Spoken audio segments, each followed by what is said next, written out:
So the Kia Ceed to drive, well, this one is the 1.6 diesel. The first thing I have to say is if you're looking to protect the money in your pocket, then this is the one for you. It is incredibly economical.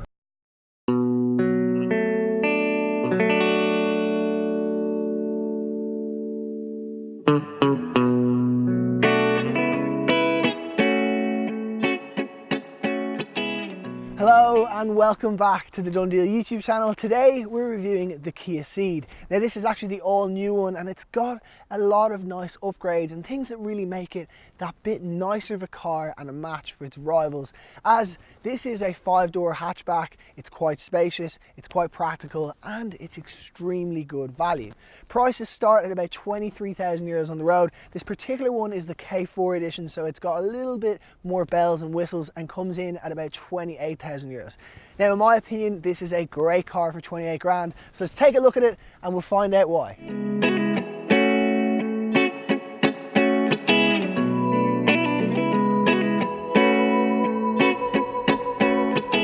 Now from the back, the Kia Ceed is looking very well, and before we go and open up the boot and discuss space and practicality, I think it's worth mentioning how sporty and modern it looks. It's got the exhaust off to the right hand side and it just has a nice presence.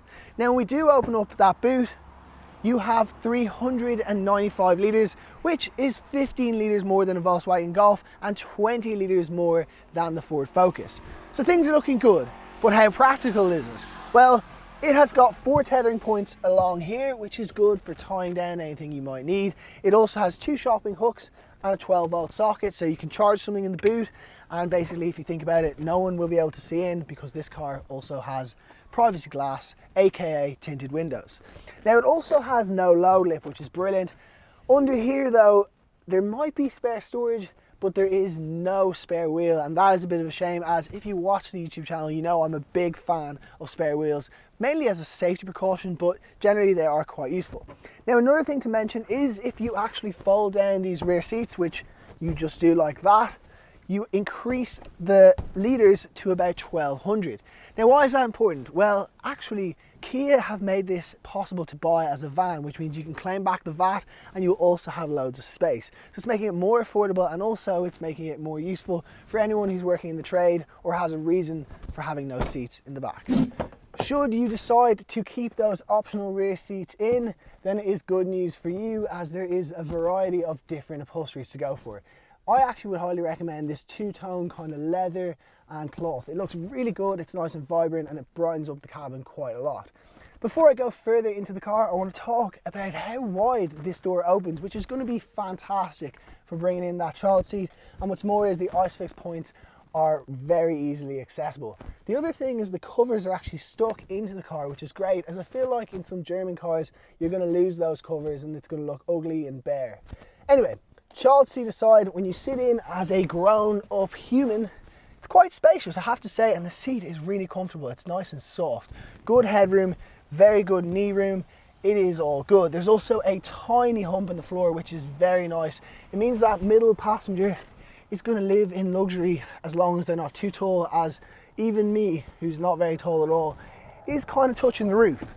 If you don't have a middle passenger, then it's all good news here, because you can put down the center armrest and you can pop your drink in there. They're not the biggest of cup holders, but if you do have a large bowl, you can just pop it in the door card and happy days. Other than that, you have a light up here, you have a little rail there, and there's a little bit of storage in here where you can pop your phone on a long journey. When you open up the front door to the cockpit, you'll notice that there is seats. So unfortunately, the seats in the front are actually mandatory, and although it will eat into kind of storage space, believe it or not, it actually makes it a lot easier to drive as a car. Now when you do sit in, it's very comfortable. Much like the back, the seats are kind of quite spongy and just a very nice, comfortable seat. I also like this juxtaposition of kind of the white and the black theme throughout the car. It really livens it, particularly as the front here, the dash, is a little bit bland. Now one thing I will say about the new Kias is the steering wheel looks terrific. Now I'll talk about this little chrome bit later on in 3 of my favourite and least favourite things about the Kia, but in general the steering wheel is really nice. It's a nice shape, it's a nice size, and it feels good. You've also got the 8-inch screen here, but we'll talk about that when it comes to the infotainment. Now, in terms of storage, you have door cards, you have 2 drink holders, you have a center console here, which is very spacious, and you have a glove box. So it's got everything you need. It's also got the old 12-volt socket and 2 USB charging points, one of which can also be used for Apple CarPlay and Android Auto.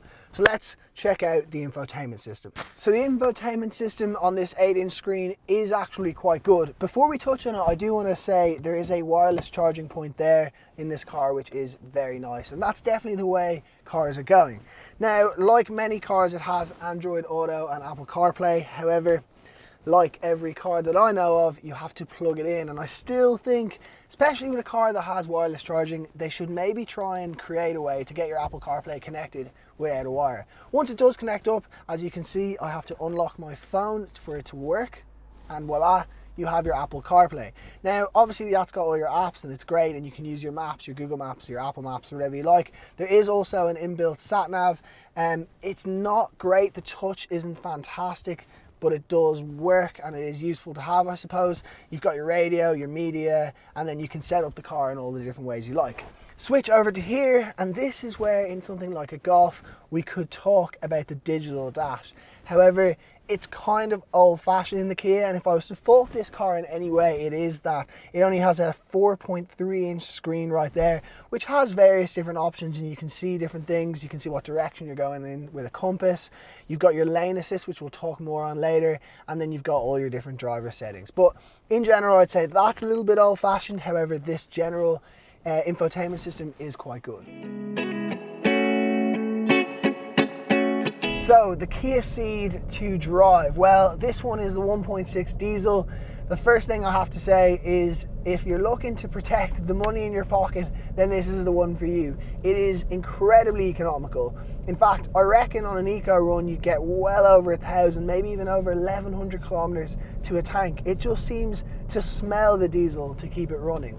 The other thing is, it's only €190 to tax. So this one is a cheap one to run, and it's actually got a little bit of poke. If I put my foot down, in the low gears, it definitely feels like it's got quite a lot of power, although it is only 115 brake horsepower. Now, the other thing to talk about is all the different lane assists and things like that, and we'll talk more into them, but they generally seem to keep you really well on the road, and I feel like they're beyond their years, and it's almost the future, and it gives us a glimpse into that. So for example, when you go around a corner, it will actually turn the steering wheel for you. Now, I'm not going to use it on this exact road because it's a little bit dangerous.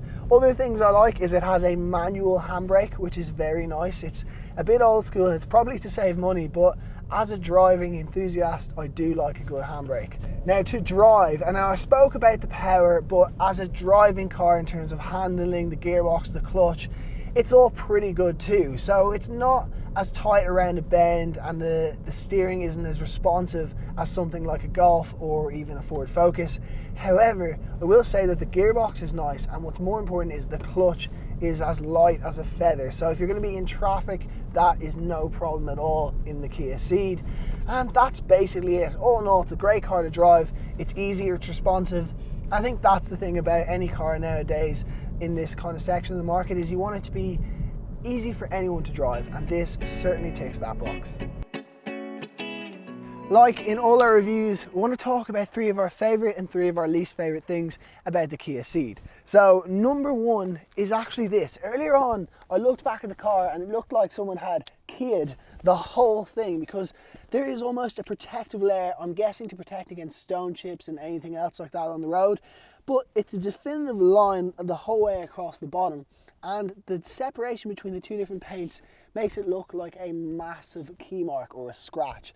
Thankfully, it's just a protective thing, but I'm not a massive fan. Number 2 is this chrome section here. Now, I think it looks great, but the other day I was driving along the M50 and out of nowhere the sun hit it, it reflected up against my eyes and nearly blinded me. So for that reason, it is one of my least favourite things.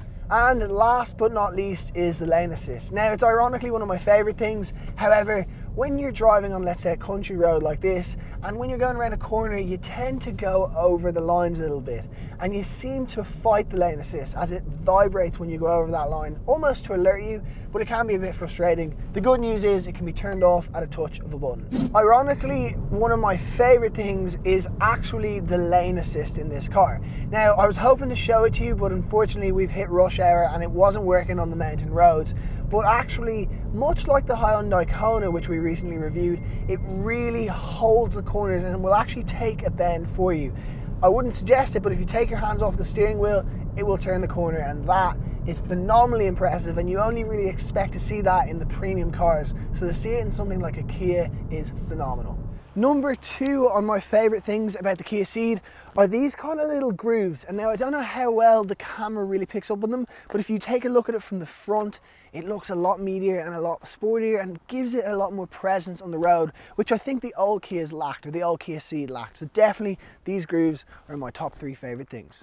And number 3 is probably one of my favorite things. Kias come with 7-year warranties. So that means if you buy today in 2019, by 2026, if something goes wrong, it will be covered under warranty. It is a fantastic addition, and I just wish more cars had long warranties like it.